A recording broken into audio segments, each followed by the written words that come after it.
Magandang umaga po sa inyo lahat. Um, alas 4 na po ng madaling araw. Nagising ako bago mag-alas 3. May mga oras po talagang ako'y nagigising ng mga ganong oras. Mga alas 3 o bago mag-alas 3, hindi na ako makabalik sa pagtulog. Pero bihira naman po yun. Pero alam ko na there's something na gustong ipagawa sa akin ni Lord, at kasi hindi na ako talaga, hindi naman sa hindi mapakali, kundi hindi parang hindi ako nasasapat kung hindi ko yun gagawin, tulad nitong pagbabahagi ngayon ng kanyang salita. Kagabi po nagkaroon po kami ng gawain, isang Bible studies, isang kapatiran.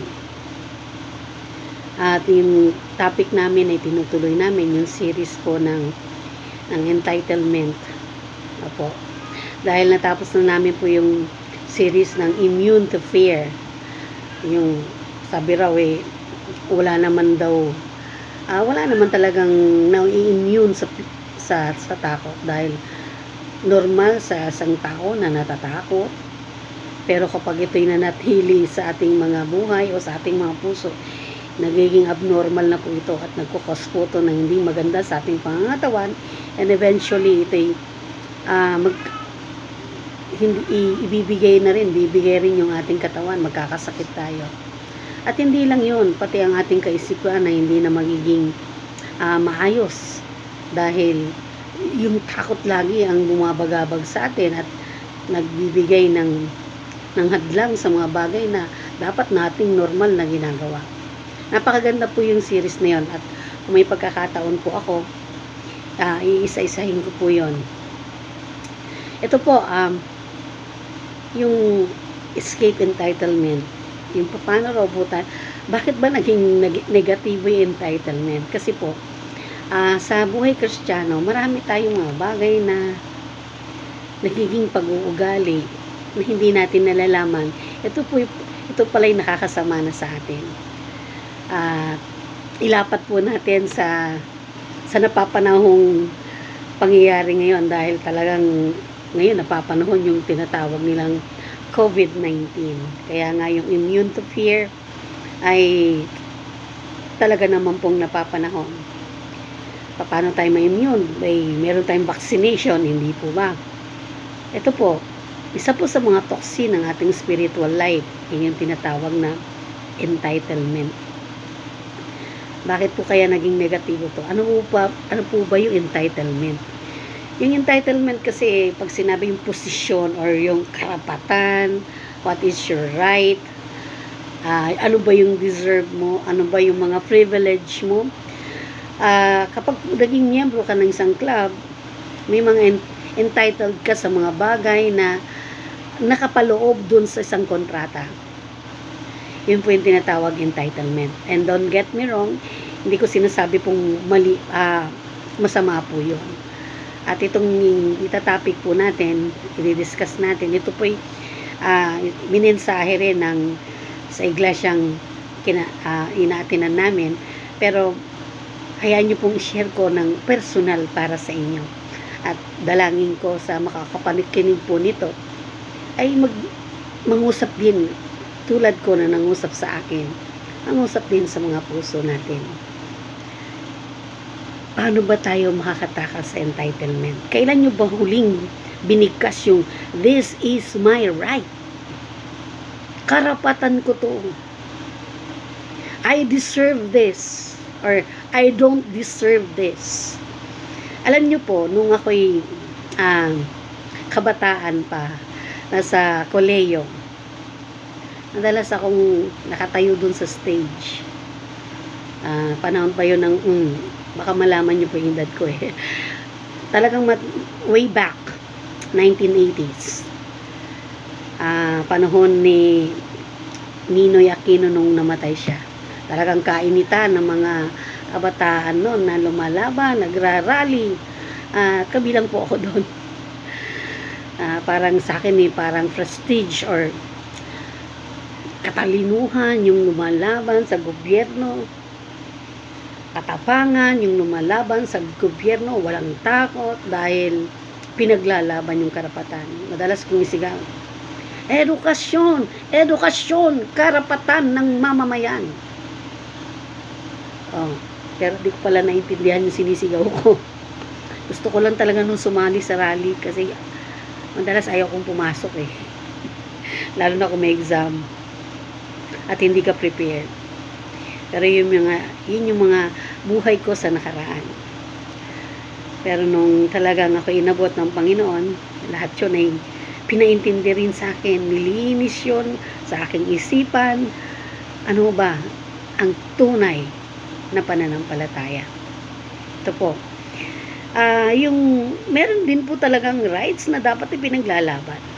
Tulad yung karapatan mo sa kontrata mo sa salary, kung may contract kayo sa salary, kung sinabing above minimum ka or minimum wage ka at sinuweldohan ka lang ng below sa pinag-usapan ninyo, ay may karapatan. At tulad ng Miranda rights na you have the right to remain silent. Anything you say can or will be used against you in a court of law. You have the right to get an attorney, and if you cannot afford to have an attorney, the government will provide for you. Yan yung mga rights na binabasa bago ka hulihin. May mga warrant of arrest. Yan po. Tayo po ba bilang ang ating bang standard natin sa entitlement? Kailangan din nating maintindihan ano po ba talaga yung the rights ay na sinasabi. Tayo pong mga sinasabing anak ng Diyos or mananampalataya, believer, born again na sinasabi. Ano po ba sa atin ang entitlement? Are we ready? Ito po.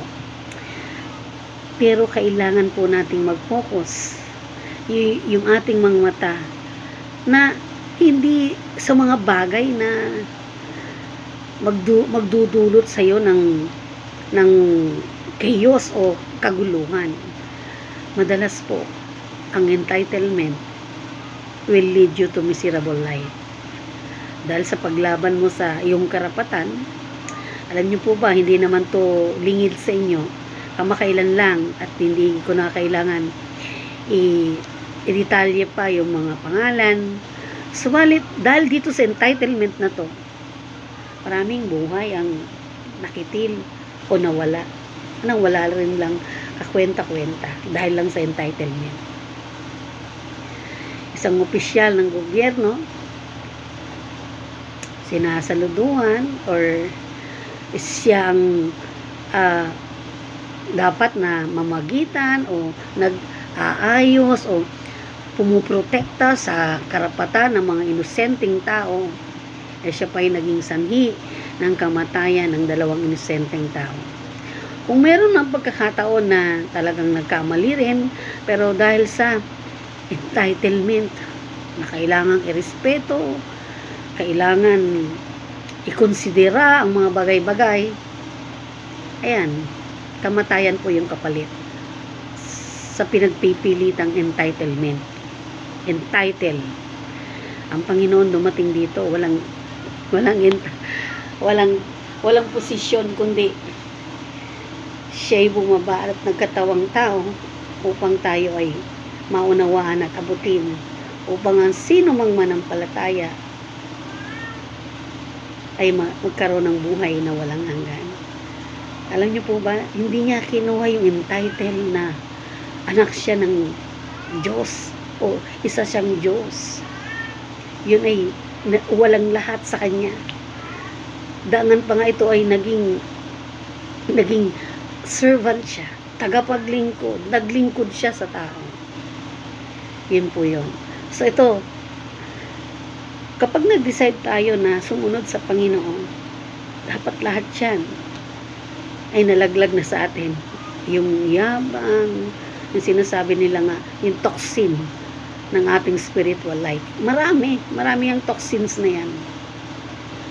At sa medisina, Ang mga toxins dapat dinidetoxify. Paano kaya natin dinidetoxify?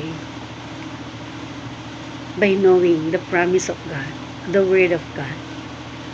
Yung batayan natin, ano ba yung standard? Biblical expectation from the believers, from the children of God.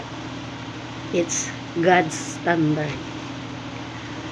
Yun po yung ating standard. Si Jesus mismo, ang Diyos mismo. Hindi yung worldly standard, hindi yung standard ng tao. At paano natin daw to ma-overcome? Paano natin to mapagtatagumpayan? Hindi to yung parang nilalabanan mo na kaya ko to.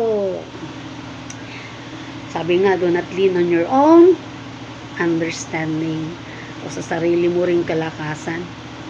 Just trust in the Lord with all your heart and do not lean on your own understanding. In all your ways, acknowledge Him and He will make your path straight. Proverbs 3, 5, and 6. Kapag tayo ay laging nagtitiwala sa ating Diyos, mas madalas yung wisdom, yung karunungan ay nasa atin upang hindi tayo mapahamak. Yung toxin daw po ng realities, actually hindi po yun ang problema eh. Ang toxin po is in the heart. It is a heart problem ng bawat isa sa atin.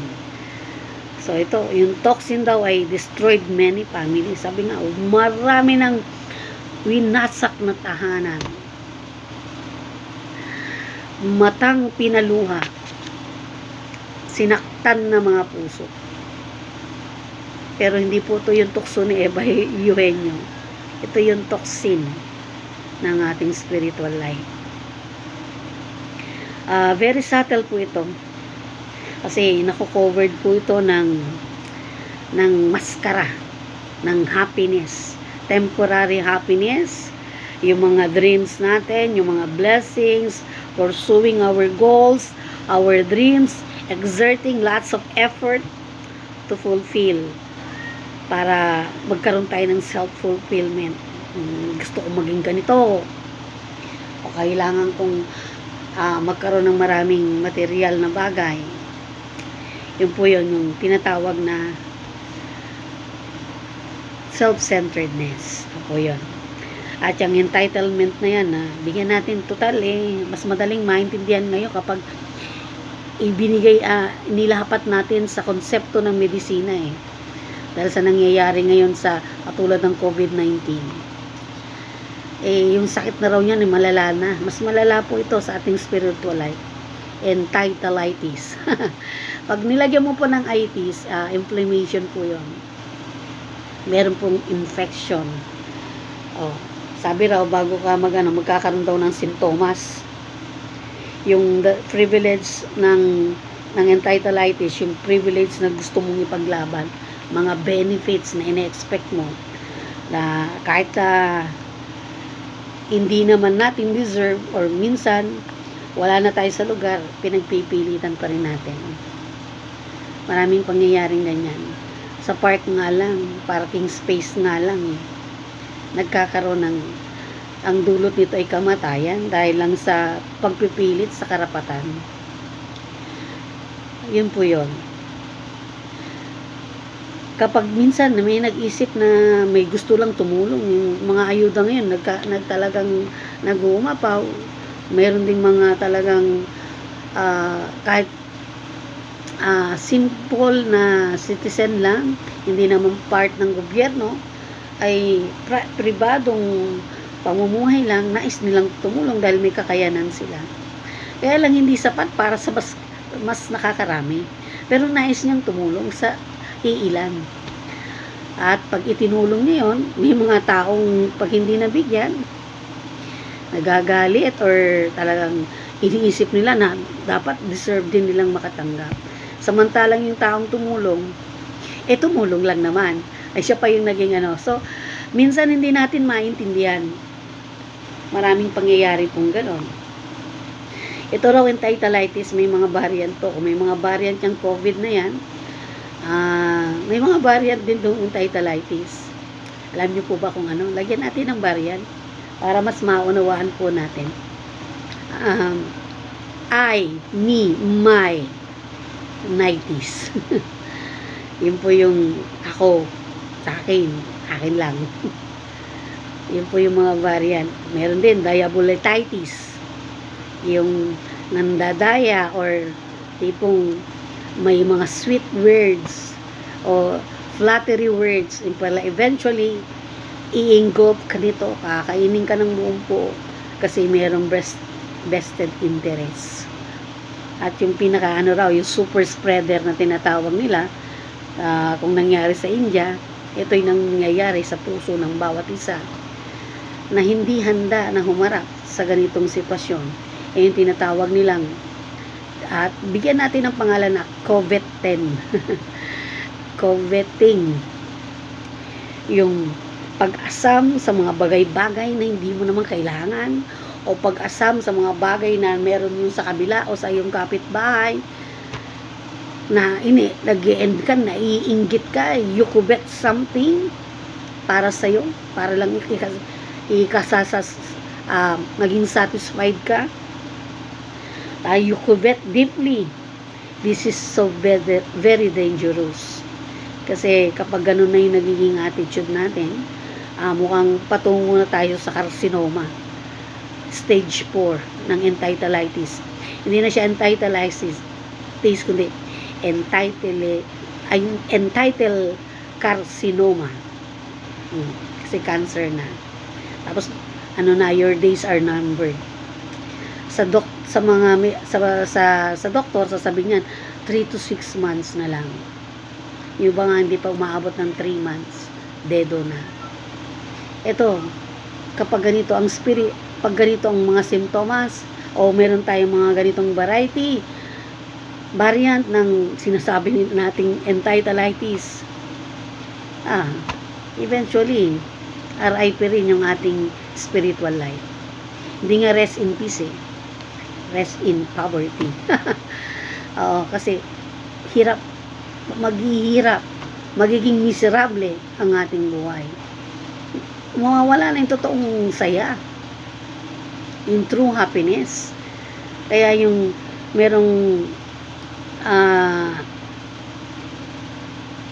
merong reason na tayo dapat ay magkaroon ng realization. Para raw yung 4 na paraan ng detoxification, yung 4 na armor, dapat ma-realize natin yun. Dapat maintindihan natin. Yung first R is to realize. Ma-realize natin na yung mga bagay na yun ay nag-i-exist na sa atin. Hindi tayo dapat i-deny. Kailangan natin ng tulong. The right SOS. O right na tulong. Tamang tulong. Yun po.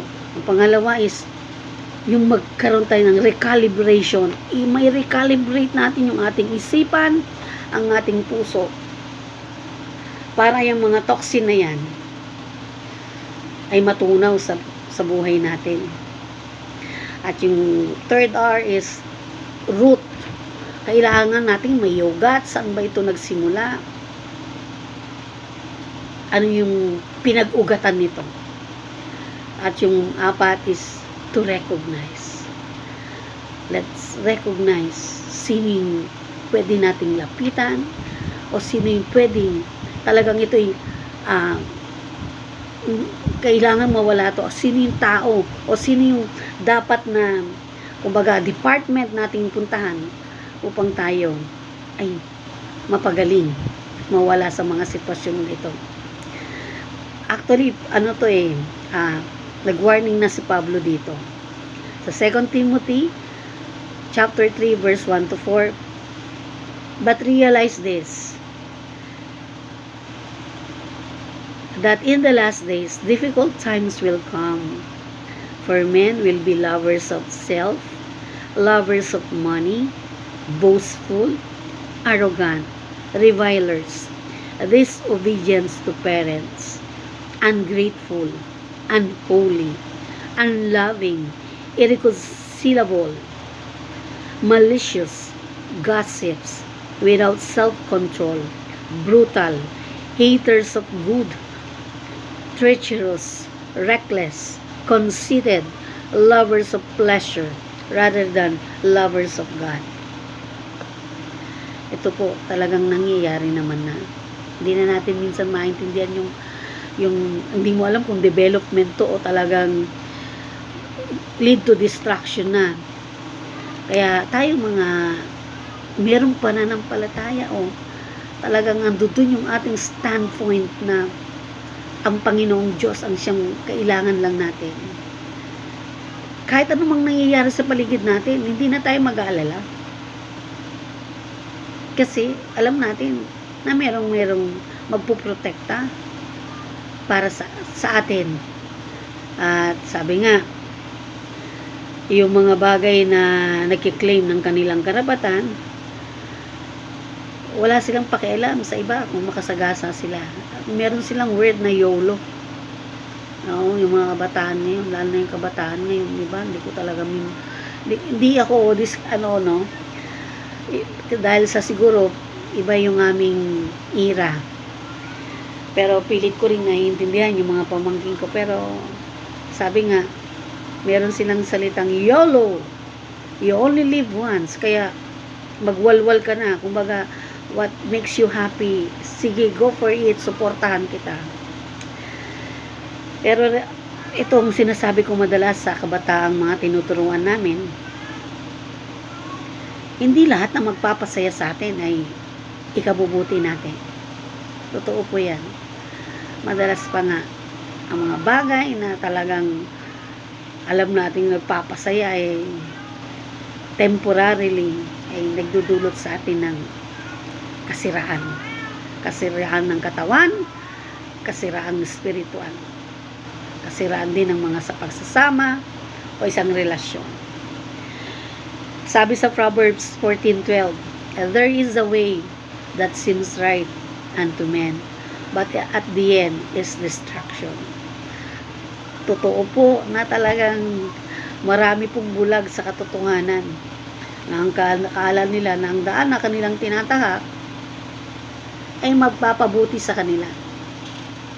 Kaya tayo dapat ay maging aware, maging handa po tayo at laging may katalinuhan at mayroong karunungan na nagmumula sa Panginoon upang lagi tayong handa sa mga bagay na unexpected, kahit unexpected pa yan. Sa yung mga entitlement na sinasabi na may mga merits, kahit na sabihin na i-claim mo yon at the expense of others' happiness, kahit na yung iba ay magdusa, basta ikaw masaya. Yun po talaga ay hindi na maganda na pangyayari sa buhay natin kung yun ay nagsisimula na nating pinapractice o nagiging lifestyle na natin. So, yun po, kailangan natin ang right SOS. Pag sinabing SOS, ito po yung isang maritime code na ibig sabihin, save our ship or save our soul. At bigyan po natin ng acronyms. Kasi sabi nga raw, mas madaling mag-retain yung mga bagay na pag binigyan mo ng mga acronyms, mga meaning. Unang S is we need to detoxify, kasi yung 4 R's, dapat malaman natin yun na paano tayo is first realization, yung root, yung recalibrate, and recognition. Umiyak yung aking pusa. sa COVID-19, pag sinabing may sintomas ka, wala ka ng panlasa, o kaya wala ka ng pang-amoy, may body malaika o body pain, headaches, yan po yung mga sintomas. Pero ito po, bigyan natin ng sintomas yung entitleitis na tinatawag natin. Yes, yes, we want to be happy. Yes, totoo po yun. Wala namang sinong gustong maging malungkot. napaka ano no, pag hindi ka na normal yan, pag gusto mo laging malungkot. Lahat po ng tao ay naniniwala ako na gustong maging masaya. Na kapag minsan may taong magsasabi, pag nakuha ko lang yun, bagay na yun, masaya na ako. Pwede na akong mamatay. O kaya, matupad ko lang to, magkaroon ako ng sariling bahay or sariling sasakyan, satisfied na ako. O matapos ko tong isang master na to, okay na ako, fulfilled ako. Pero pag nabot naman na natin, another desire na naman. Totoo po yun. Hindi natatapos po ang dissatisfaction ng ating mga puso, ng ating mga isipan. Doon nga lang sa Nokia, 3210, dati, nagkaroon lang ako ng cellphone, kahit 3210 lang, nagkaroon ka, may dumating na bagong ano na naman, style, 3310, ano lang ako, sana okay na ako, masaya na ako. Karoon ka, hindi ka na naman satisfied. Meron mga dumating na mga panibagong mga produkto hanggang sa hindi ka na makaagapay na makasabay pa dahil kailangan mo ng mga bagay-bagay na pera para lang makasabay ka. Gusto mo, gagawin mo lahat para ma-acquire mo yon. Kaya nga, ang entitlement will bring us more miseries. So we need to address the center, target of the problem. And immediately, start yan sa pagdating sa hospital, start yan to yung uunahin. Give the cure and the right medicine for this kind of disease. Ano raw yung mga sintomas? Ready ba tayo? Ano ba yung mga sintomas? Nasabi na yan ni Pablo, di ba? Yun yung warning. First, ito rin din yung recipe na parang maging miserable ang buhay natin. Ito yung best recipe. Amen? Ito po yun. First, think about yourself. Next, talk about yourself. You use I as often as possible. Tapos, you mirror yourself continually in the opinion of others. You listen greedily to what people say about you. Expect to be appreciated. You are suspicious. Very suspicious. May nagbulungan lang doon sa banda doon. Sasabihin mo, ako siguro pinagbubulungan, no? Ako siguro pinagkukwento. Pamanghinala ka lang. Di ba? Kaya nag-iiba na yung emotions mo. Bababa na yung iniisip mo. Mag-i-impact yan sa emotions mo. Then, eventually, magkakaroon din ng impact sa action mo. So, ano yan? Makikipag-away ka, iba na yung katwiran mo, wala ka na sa lugar. Madalas, napapaaway ka or yun nga, madalas kahit nga hindi natin aminin, ang worst, it will leads to sa kamatayan. Ano pa raw? You are jealous and envious. Be so jealous and envious. Mainggit ka. Lahat kainggitan mo o lahat pagselosan mo. Kahit maliit mo na bagay. Ito po yung mga sintomas, ha. Ito po yung mga, sabi ko, best recipe to para maging miserable ang buhay natin. Sabi nga, never forgive criticism. Napuna ka lang. Nagmalasakit lang naman. Kaya para may tuwid ka. Ay, hindi mo na pinatawa. Di ko mapapatawad yung tao niya. Grabe kung makapaghusga. Akala mo banal. Usually, ganun, may makarinig ng patama. Akala nila patamaan sila. Feeling nila sila yung pinaparinggan. Dahil guilty, mukhang guilty. Nagagalit na. at di na magpapatawad dahil hindi nila naunawaan na mga bagay na minsan mas madalas yung mas masakit, yun ang mas makakabuti sa kanila at makakagaling. Amen. Sabi nga raw, trust no one but yourself. Huwag kang magtiwala sa iba. Magtiwala ka lang daw sa sarili mo. Sa iyong kakayanan lang. Huwag mong pagtiwalaan yung mga taong nakapaligid sa iyo. At demand agreement with your own views on everything. Pag di na nag-agree sa iyo, nagiging ano ka na, rebelde. You demand agreement. Kapag yung views mo ganito, dapat ganun din yung views nila. Yung kanilang pananaw. At sabi nga, insist consideration and respect. Gusto mo, irespeto ka. O i-considera ang mga bagay-bagay sa iyong sitwasyon. Pag ikaw, okay, dapat unawain ka. Pero pag sa iba, ayaw mong unawain. Yan po yun.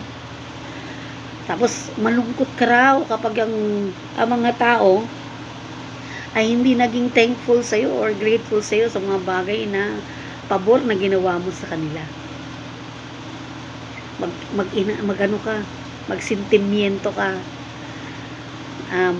Lagi mong questionan, bakit sila ganun? Di nila ako na-appreciate. Ganda yan. Pag yan nagpatuloy, sabi ko nga, imbis na inflammation lang, cancer yung kalalabasan natin. Sabi raw dito, never forget a service you may have rendered. Halos pareho lang ito. Huwag mo raw kalimutan, lista mo pa yung mga bagay na ginawa mong pabor sa ibang tao. Ay, marami ako kilalang ganyan. Pag disaster o mga calamities, daming tulong, pero doon yung picture. Karamihan niya na yung mga politiko. Na para lang makilala na akong gumawa niyan, mga picture nandoon. O kaya makipagkamay na, para yan sa inyo, daming pangako. Kamay dito, kamay doon. Pero pagdating na ng application ng kanilang mga speech, parang nagiging nagiging si Casper, nagiging multo, nawawala, no? So lagi raw tayong maging lookout for good times for yourself, yung happy go lucky. Pag may kasiyahan, yan ang gustong-gusto namin. Yun, kapag daw yan ang isa sa mga nagiging lifestyle mo na kasiyahan lagi ang gusto. Pag may party si kumpare, party si kumare, party si kaibigan, si kapitbahay, hindi ka pwedeng mawala. Kasi laklak doon, laklak dito. 'Di ba? 'Yun yung nagbibigay ng kasiyahan sa katawan. Yan ang hinahanap mo, lagi kang naghahanap ng party. Na sino naman yung ano naman ganap natin next, di ba? Sabi raw dito isa pa, sabi rito, shirk your duties, shun your duties if you can. Meron kang responsibilidad hanggat maaari ayaw mong gawin. Ay tamad-tamaran lang, kaya marami kang dahilan. Ay sige, dyan na kayo, bahala na kayo dyan kasi marami pa akong pag alam nyo na may responsibilidad kayong gagawin, gawa ka para-paraan. Yung nga yung mga sinasabi, para-paraan lang. Diba? Usually, ganun ang mga naririnig natin. And sabi rito, do as little as possible for others. Or, do not do at all. Pagka raw gumawa ng bagay, para lang sa iba, isipin mo lang sarili mo. Kasi parang sayang lang daw sa